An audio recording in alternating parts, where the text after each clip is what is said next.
Hi friends, ఈరోజు సమోసాను వెరైటీగా ఇలా చేద్దామండి.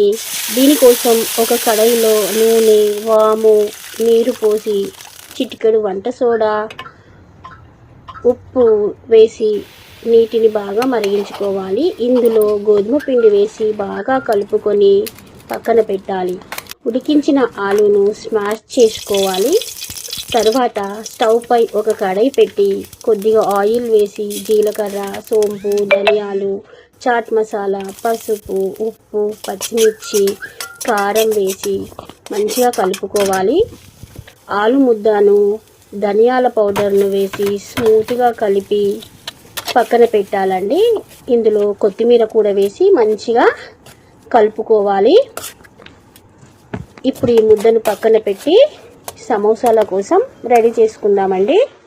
ముందుగా కలుపుకున్న గోధుమ పిండిని మంచిగా కలుపుకొని పెద్ద చపాతీలా చేసుకోవాలండి.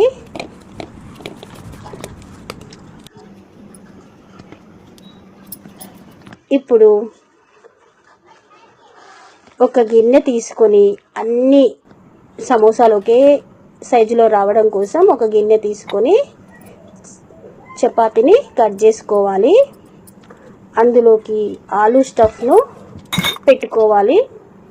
పైన చూపిస్తున్నట్టుగా, వీడియోలో చూపిస్తున్నట్టుగా ఆలు స్టఫ్ను పెట్టుకోవాలి. నీళ్లు పెట్టాల్సిన అవసరం లేదు, మంచిగా అతుక్కుంటుందండి. అన్నీ ఇలా సిద్ధం చేసి పెట్టుకుంటే చాలా ఈజీ అవుతుంది. డిప్ చేయడం కోసం ఒక గిన్నెలో కొంచెం గోధుమ పిండి, నువ్వులు, కస్తూరి మేతి వేసి నీరు పోసి పిండిని జారుడుగా కలుపుకోవాలండి. ఇప్పుడు ముందుగా సిద్ధం చేసుకున్న ఈ వెరైటీ సమోసాను ఇందులో డిప్ చేసుకొని బాగా వేడిగా ఉన్నటువంటి ఆయిల్లో వేసి దోరగా వేయించుకుంటే ఎంతో రుచికరమైన వెరైటీ సమోసాలు సిద్ధం.